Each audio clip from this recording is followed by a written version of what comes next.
Meghan Markle and Prince Harry have doomed their professional brand, but now it seems like their marriage is too. While Harry is fighting nonsense cases and defending his marriage to Meghan, Meghan is turning a blind eye as she takes dibs on the Hollywood events, while Harry thinks of himself as this heroic whistleblower. Oh, it's about to get really bad for the two of them.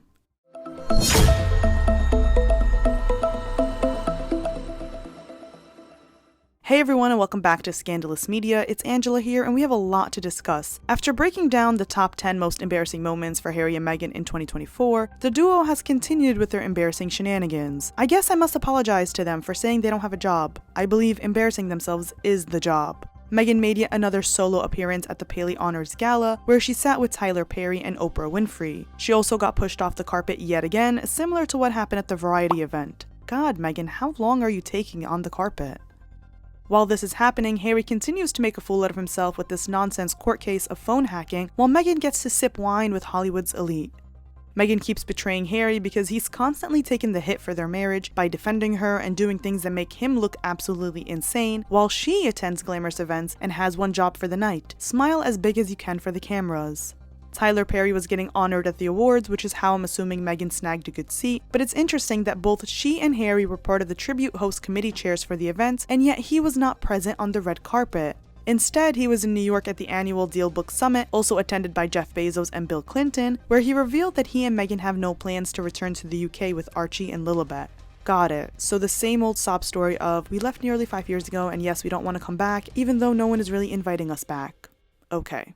And before we jump into Harry's embarrassing victim narrative and Meghan getting pushed off the red carpet yet again, let's jump into a different mystery. Thank you to June's Journey for sponsoring this video. You all know how much we enjoy June's Journey because on this channel, we're all about uncovering hints and clues hidden in plain sight about celebrity stories. June's Journey is a hidden object mystery game with a captivating detective story that takes you back to the glamorous 1920s. Each new scene takes you further along the story, where we follow the main protagonist, June Parker, in a quest to solve the murder of her sister, as well as many other storylines involving family and friends.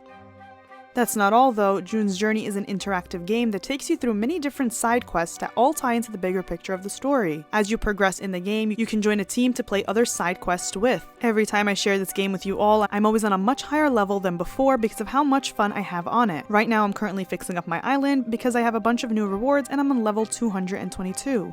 Every hidden object scene feels like a piece of the story, and it's smoothly incorporated into the game. At every level, you get 2 new hints that give you an inside look at what happened to June's sister and her husband. I love the little details, so I appreciate the game's crisp animation. The game also allows you to personalize it to your taste by customizing and remodeling your mansion and garden island. This December, June's Journey is bringing festive fun to the game. You can transform your island into a winter wonderland with a brand new winter Christmas decoration set available until December 31st. From December 19th until January 1st, players can also complete daily challenges to unlock each day's prize and a special decoration at the end. June's Journey is a free mobile game, and you can download it by clicking the link below in the description box or by scanning my QR code right here. This game is available on Android and iOS mobile devices, as well as on PC through Facebook Games. And without further ado, let's get back into Meghan Markle and Prince Harry's complicated journey of not accepting that not everyone will like them. Soaking in the attention at the gala. Meghan wore this strapless black Oscar de la Renta gown with a front slit. She paired it up with this $14,000 tennis necklace and her $6,000 Cartier love bracelet. Many people pointed out how Meghan's look channeled Princess Diana, as per usual, but that it also came after the Fashion Awards in London, where Princess Diana's twin nieces, Lady Amelia Spencer and Lady Eliza Spencer, decided to also have a revenge dress moments of their own, both wearing off-the-shoulder black gowns with statement necklaces. Meghan's look is practically identical to the Spencers, but something about Meghan is always giving messy and chaotic. Whether it's her weird standing poses or her animated smile where she's looking at every camera possible in the shortest amount of time, she somehow manages to look messy. Don't get me wrong, she looks really pretty, but she always looks overwhelmed. She's also extra animated for the cameras. When Tyler came onto the red carpet, she went up to him gleaming with joy and really working that "I'm so proud of you" angle for the cameras. The woman on the side, who is assumingly in charge of keeping the red carpet flowing seamlessly and moving, is motioning for Meghan to keep moving down, but she doesn't. She ignores her completely and instead goes on the other side of Tyler's to continue posing. Now, she does something super unprofessional here, which really proves that the angle she sold Harry of "I'm established in Hollywood and I have my own connections" is a lie, because she's mid-posing with Tyler, and yet she runs off to say hello to this woman, snags some more pictures of them, and then returns to continue posing with Tyler, who's just standing there. All while holding up the red carpet, and Tyler himself looks fed up, but he's also an opportunist who was sending Meghan letters of support before her wedding, ones she ignored as told by both of them on Netflix, until she needed a place to stay. Getting told to keep it pushing on the red carpet is very embarrassing. I mean, just look at this woman's face. She looks like she's in disbelief. Not only was she trying to get Meghan off the carpet when she was posing solo, but she was also trying to get her to move when she was posing with Tyler too. And the fact that Meghan keeps getting photographed looking away because she's disputing her claim as to why she should wine and dine on the red carpet is hilariously sad.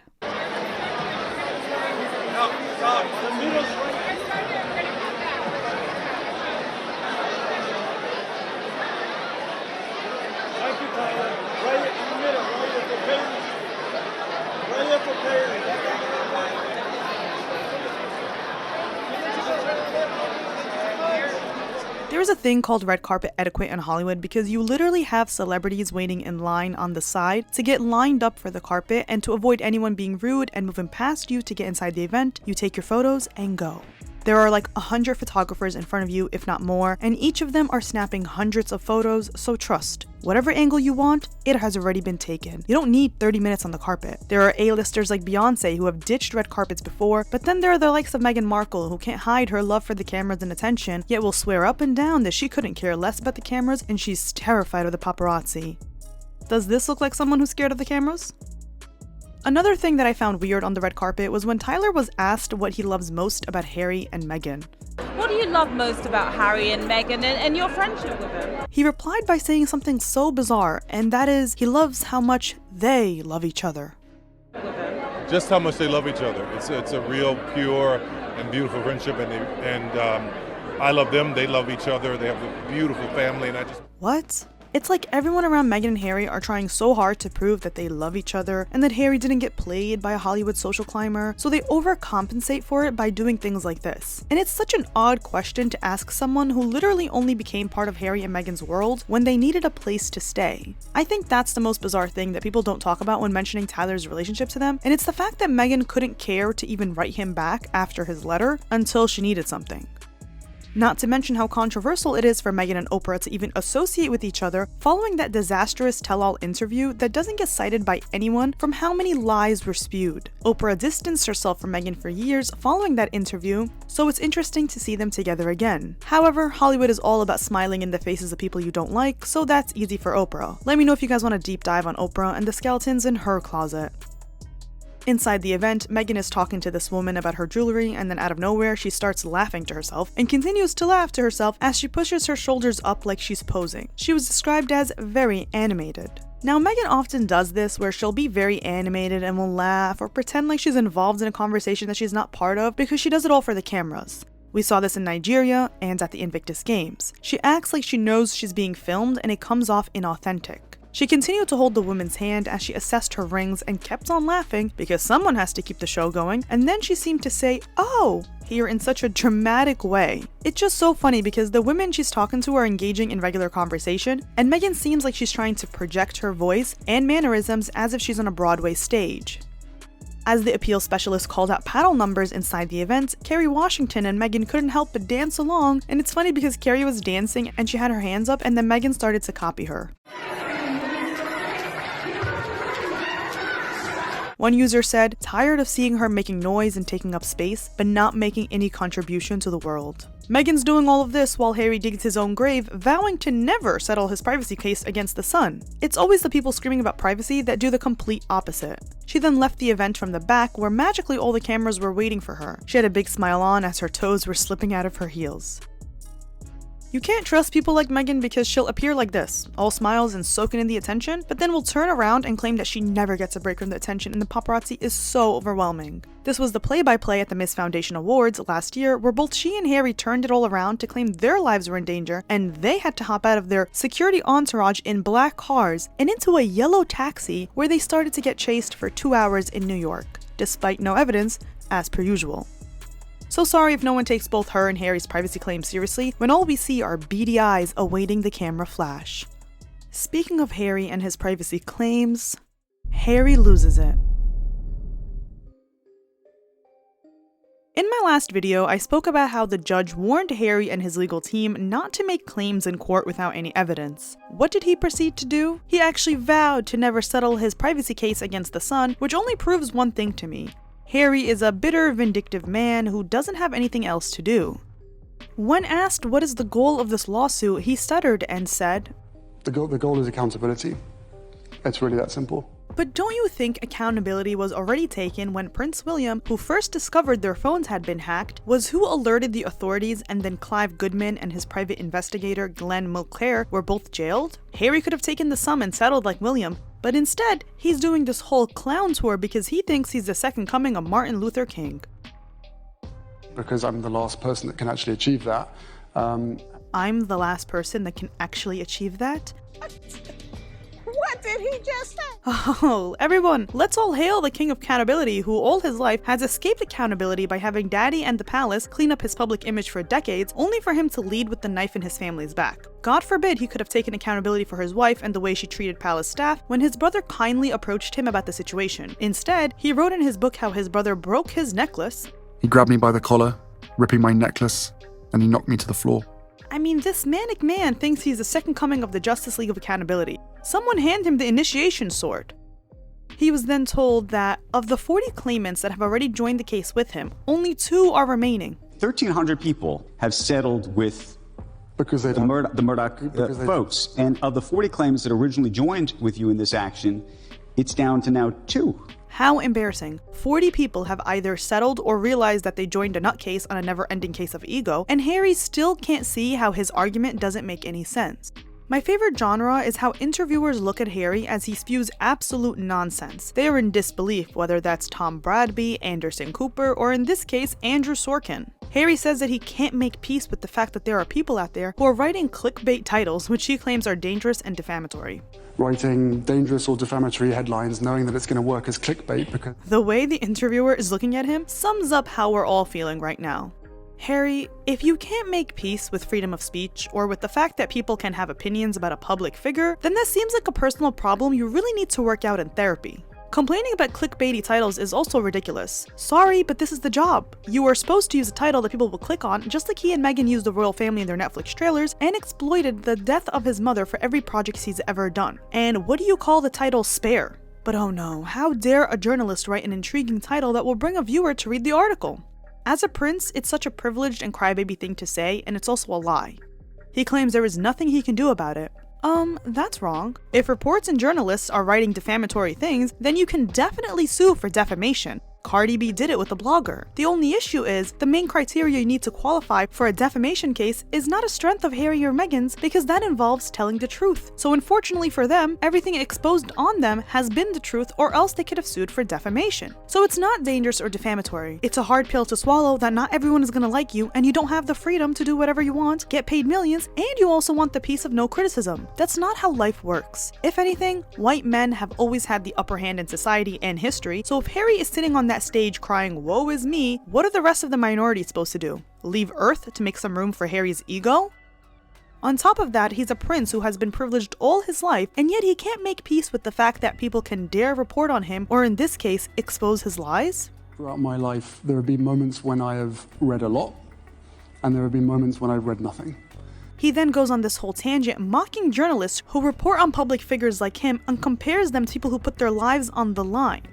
Journalists are going to ruin journalism for everybody else because we depend on it so much. He's basically insinuating that they're not real journalists by the way he's doing the air quotes, and it's absolute insanity because he's saying that his life has been covered by one end of the spectrum, which are the journalists he's mocking, even though he has worked with journalists and the media all his life. What I really, really don't like and what I find hard to make peace with is that there are some people on one end of the spectrum, and at the other end of the spectrum you have Nobel Prize winners like Maria Ressa, who's literally putting her life on the line, and war correspondents who again are putting their lives on the line to bring us the truth.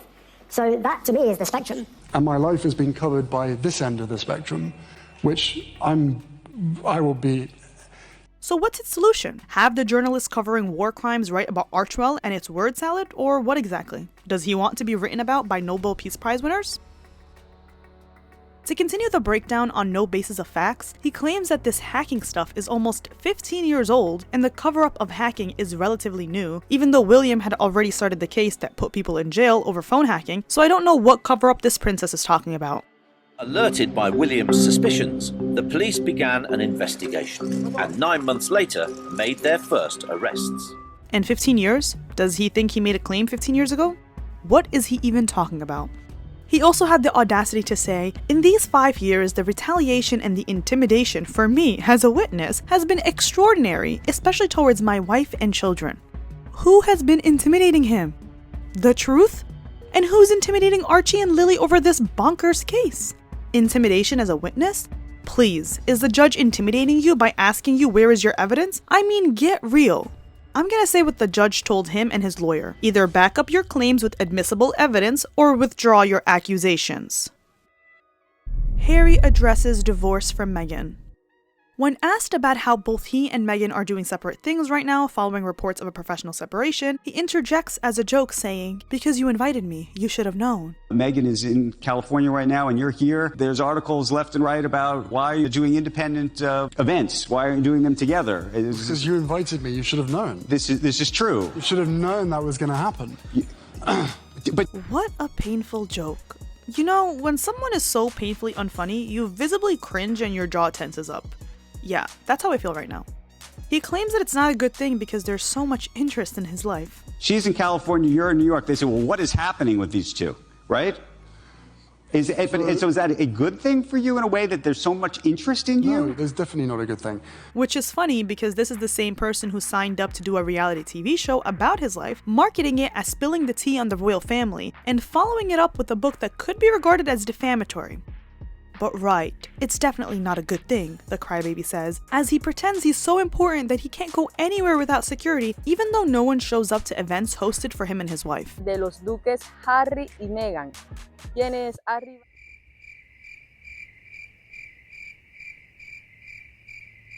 He then addresses rumors of a divorce and moving, saying, because apparently we've bought or moved house maybe 10, 12 times. We've apparently divorced maybe 10, 12 times as well. So it's just like, what? Nothing is funnier than his awkward laugh at the fact that there is no reaction from the audience. So it's just like, what? And who can ignore Andrew Sorkin painfully cringing next to him? He continues to make a fool of himself by addressing trolls who are happy to hear of him divorcing Meghan, when in reality, I think he's projecting how he would feel after a divorce. The people I feel most sorry about are the trolls who their hopes are just built and built and built, and it's like, yes, yes, yes, yes, yes, and then it doesn't happen. So I feel sorry for them. Sure, Jan. After all, it's Harry who's miserable in every outing where Meghan talks over him, stands in front of him blocking him multiple times in multiple countries, looks down at him when speaking, and has him as a second-class citizen in the Meghan show. You sure it's the trolls that are going to be happier, Harry? Genuinely, I do. I mean that. But yes. Are you trying to convince us or yourself, sweetie? Any celebrity who makes an effort to prove that everything is okay in their relationship and they're oh so happy is overcompensating.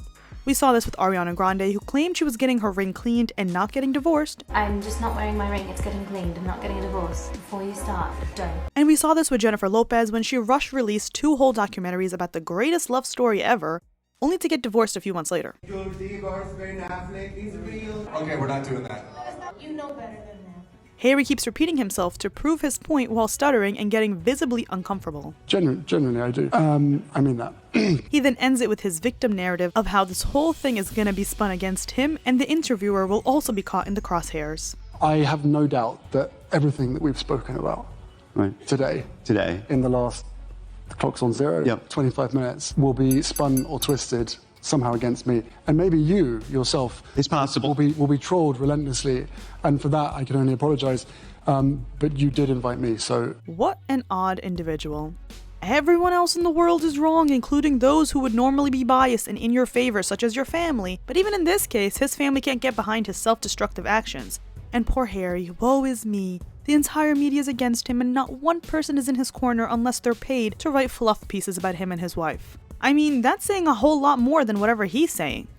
What's funny is that no one spins anything on Meghan or Harry. They spew things out of their own mouths, and then they get mad when people call them out for their bizarre behavior. It's okay. gonna hit the fan real soon. A source told Radar Online that Harry is angry and frustrated at how his new life living the promised American dream has turned into a behind closed doors nightmare locked in a Rapunzel-like tower with Meghan, and that Harry feels like he was missold the idea.